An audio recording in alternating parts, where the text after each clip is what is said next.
Tensions between the American and Chinese governments and their militaries are not uncommon, but the relationship between the two countries is improving in some areas, such as the arts and education.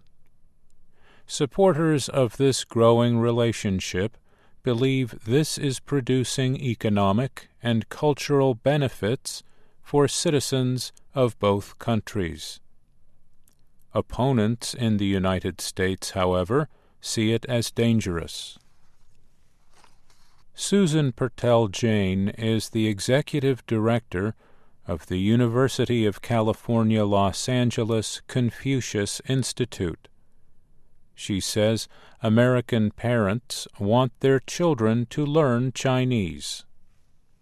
If they know Chinese, if they know English, if they have some cultural experience, international experience, that can really put them in a different place. China has been paying for Chinese language and culture programs through the Confucius Institutes.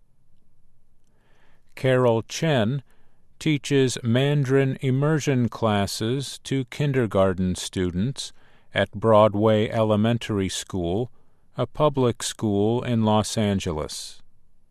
She says the University of California, Los Angeles Confucius Institute has been a good resource for her school.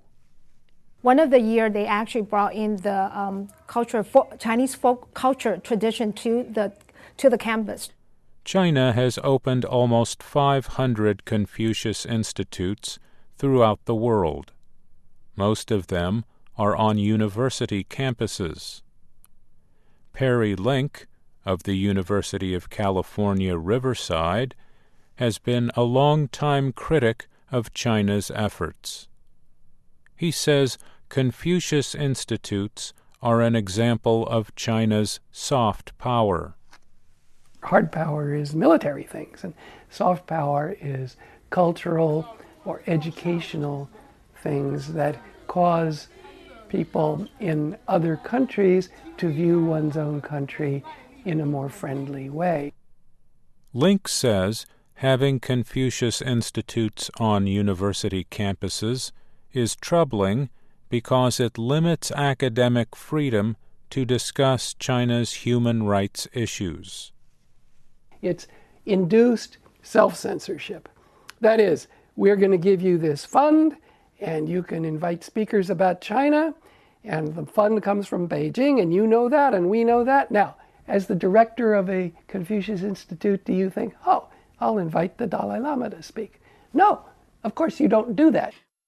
Beijing wishes that the Confucius Institutes would completely grab everyone's sympathies and attention. I don't think that's happened.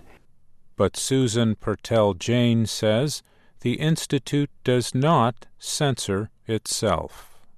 Whether it's artists that we present here who were active in sort of anti-government movement, or whether it's a screening of films that are that maybe are not officially approved by the government, that we don't shy away from that. But what we always tell our colleagues in China is that we promise to always present everything in a fair and balanced way. I'm Mario Ritter.